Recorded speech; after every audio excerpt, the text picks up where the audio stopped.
Dubbimaan waraana bilisummaa Oromoo kan addunyaa Odaa Tarbii Tiwutara ofiirratti waraana bilisummaa Oromoo fi sirnicha gidduutti mariin itti fufee jirus ta'e karoorfames hin jiru jechuun barreessaniiru. Ambaasaadder Mallas gama biraatiin daawwannaa guyyaa 5 caamsaa 23 hanga 28 bara 2023 itti aanaa muummichi ministeeraa biyyattiif ministeera haajaa alaa akka ta'an Dammaqa Mokonnin Chaayinaatti gaggeessan walitti dhufeenya Itoophiyaa fi Chaayinaa saffisaan guddachaa jiruuf keessumaa gama investimentii daldala qonnaa dawaalee yookaan qorichaa fi dabarsuu teeknooloojiin guddateera jedhan. Itti aanaa muummichi ministeeraa Yuunivarsiitiin qorannoo dhimma alaa Beejing kitaaba afaan Amaaraa barattoota Chaayinaaf qopheesse eebba isaarratti akkasumas wantoota biroo irratti argamanii jiru. Dubbimaan ministeerii haajaa alaa Itoophiyaa kun dhimmoota yeroo ammaa barbaachisaa ta'an biroo irrattis dubbatanii jiru jechuudhaan Keeneedii Abaata Finfinnee irraa gabaasee jira. Waraanni Sudaan mariin humna dafee qaqqabaa waliin taasisaa ture addaan cituu isaa dubbi himaan waraana Sudaan beeksisanii jiru. Oduun kunis bal'inaan kunooti.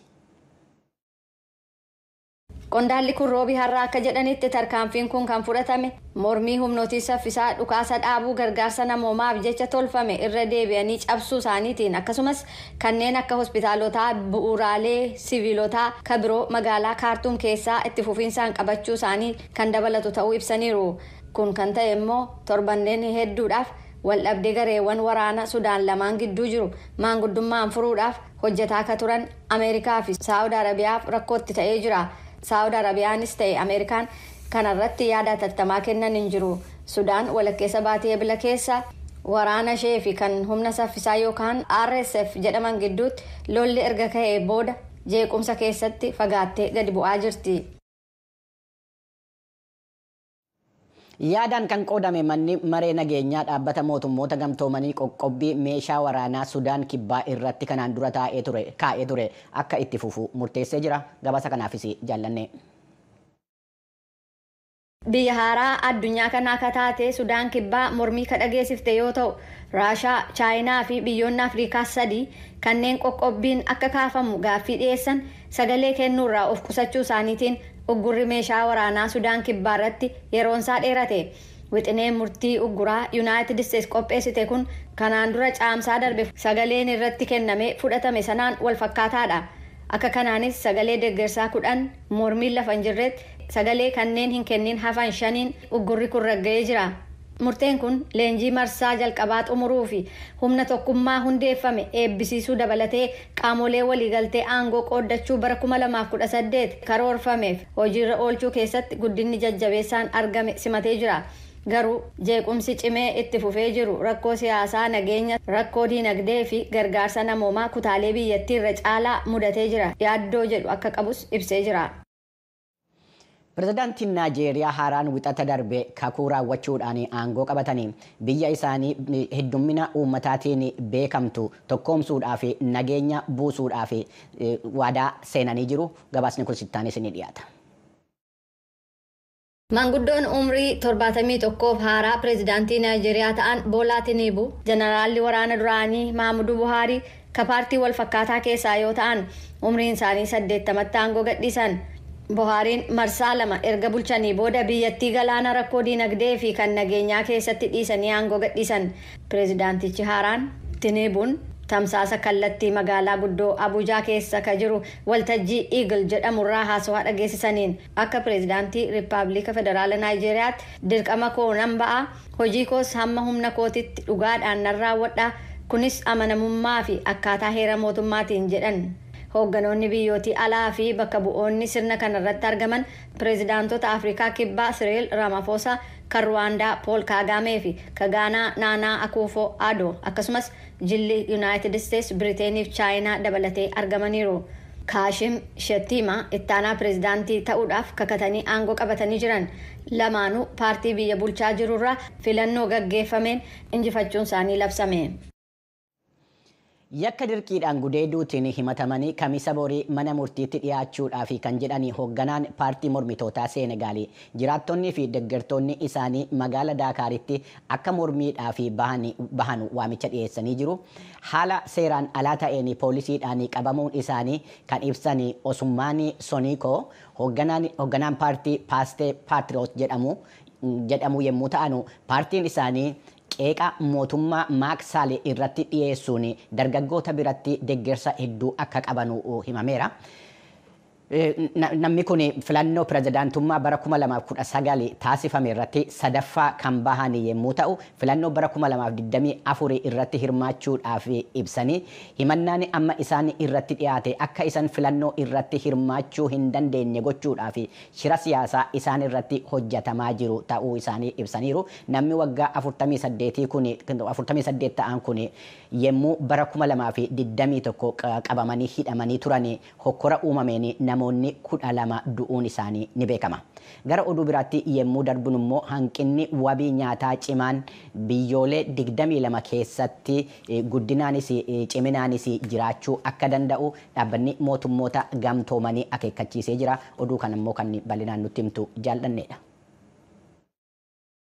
Gabaasni mata duree iddoowwan ijoo beelaaf saaxilaman jechuun akeekkachiisa duraa kan hanqina wabii nyaataa jaarmayoonni tokkummaa mootummootaa lamaan jechuun jaarmayaan nyaataaf qonnaa akkasumas sagantaan nyaataa addunyaa gidduu kana baasan.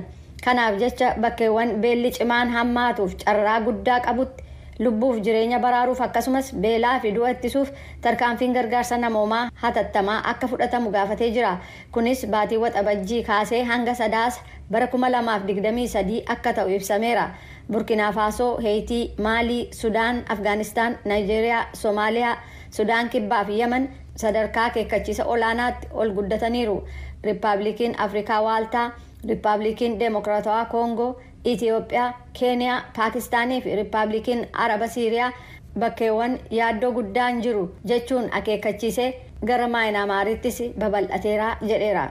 Jiraattotaaf daldaltootni magaalaa Kaamashii keessa jiran sochii geejjibaa kana kan addaan kute dorsisaa fi saamichi waraana bilisummaa Oromootiin raawwatamuuni jechuun himatu. Isaan keessaa jiraataa magaalaa Kaamashii obbo Lammaa Roorroo ni dubbatu. Daandii Kaamashii Gimbii fi Kaamashii Najjoo karaa kana lamasa ifara. Namooti immoo Najjoo sinnaqanii Gimbii sinnaqanii amma kana ji'a 3 gaheera amma. Aadde Ergaalem Salamoon gama isaanii sababa tajaajilicha addaan citeef akka hin beekne dubbachuudhaan rakkoo qaqqabee jedhan ibsanii jiru.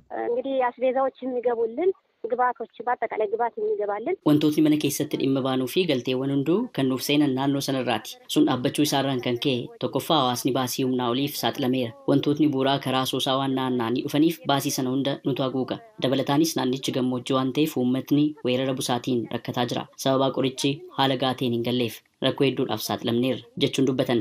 Jiraataan Kaamashii isaan kaan sababaa nageenyaa isaaniif akka sodaatan ibsan maqaan isaanii akka hin caqasamne gaafatanis akkas jedhu. Ji'a kaadhii qabee na Gimbii Kaamashii Najjoo Kaamashii Gimbii Biilaa wanta wal arginu qabu namoonni keenya amma dhukkubaan busaan fixeera amma yommuu jedhanii qaama shaneetu mangadaa kanarra hin baatanii achittattis immoo laga sanatti immoo albeezaan geessitanii dhaxxanii geessanii hin gurgurtan jedhuu jedhani malee isa kana immoo qabatamaa isaan qaba. Obbo Waaqtolaa Sirtee namni jedhaman gama isaaniin mirga bilisaan socho'uu akka dhaban kan isaan himan. በህገ መንግስቱ ባስቀመጠው መሰረት ያንዳንዱ ዜጋ በፈለገበት መንገድ መንቀሳቀስ ይችላል። Lammii kamiifuu mirgi bilisaan socho'uu heerarra kaa'amee jira. Haa ta'u malee haala kana faalleessuun sochiin geejjibaa maaliif akka danqame gaafannee deebiin arganne. Maqaa irraa gara Kaamashiitti socho'uuf abaa'oo shaneen daandicha cufeera. Raayyaan ittisa biyyaa sa'aatii 24 tarkaanfii fudhataa jiraatullee hamma yoonaa daandichi hin banamne jechuun dubbatan. Daldalaan magaalaa Kaamashii maqaan isaanii akka hin caqasamne gaafatan kan biraas hidhattootni waraana bilisummaa Oromoo sochii geejjibaa danqaniiru jechuun bilbilaan dubbatanii jiru. መንገዱ ከተዘጋ የካቲት ጀምሮ እስካሁንም አልተከፈተም። Erga baatii gurraandhalaa darbee jalqabee daandichi hamma yoonaa hin banamne. Daandiin gama Oromiyaa cufaa waan ta'eef gama Seedaal Kaasoosaarraan jiruun meeshaalee galchuuf yaallus amma waan ganni dhufeef hin seensisu. Sababni itti dhaabbateef shaneen waan daandiirra taa'anii sodaachisanii fi saamaniif jechuun dubbatan. Dhimma kana irratti kan gaafataman bakka bu'aan itti gaafatamaa waajjira koominikeeshinii godina Kaamashii obbo Jarmoosaa Tagany tajaajilli geejjibaa Wallagga Lixaa fi Kaamashii jidduutti taasifamu addaan cituun dhuguma jechuudhaan kanaanis rakkoo qaqqabe jedhan sagalee Ameerikaatti himanii jiru. Kaamashi ዞን ከምዕራብ ወለጋ ዞን ጋር የሚያገናኝ ዞን ነው። Daandiin kun Kaamashii godina Wallaggaa Lixaa fi magaalaa Asoosaa wajjin wal quunnamsiisa. Daandiin kun cufamuu isaan uummatni tajaajila meeshaalee bu'uuraa argachaa hin jiru. Inni lammataa waqtichi ganna. Yeroo kanatti ammoo godina kanatti facaatii busaatu baay'ata. Yoo qoricha daandii kanaan seene malee uummatni hubaatii olaanaaf saaxila ba'a jechuun dubbatan. Naannoo sanatti yeroo ammaa kana hidhattootaa fi mootummaa jidduutti waraanni geggeeffamaa hin jiru kan jedhan obbo Jarmoosaan sababa danqamuu tajaajila geejjibaas yommuu ibsan akkas jedhu. አካላይ ስንሄድ መኪና ያቆማሉ ከዛ በኋላ ያንገራግሩናል። Daldaltootni daandicharra deemaa hin jiran qaamoleen hidhatan dhufanii nu danqu akeekkachiisa nuuf kennu yoo deebine dhaqne ammoo lubbuu keessantu ba'a jedhanii waan nu sodaachisaniif hin dhaqnuu jedhu. Kana kan godhu ammoo shaneedhaan hin jedhu jechuun dubbatan. Obbo Jarmoosaan rakkoo kana furuuf irratti fuuleeffatamuu qabaas jedhu. Wuyyiti daragal xumur komite marii waliinii dhiyooma kanayyuu Kaamashiitti geggeessame.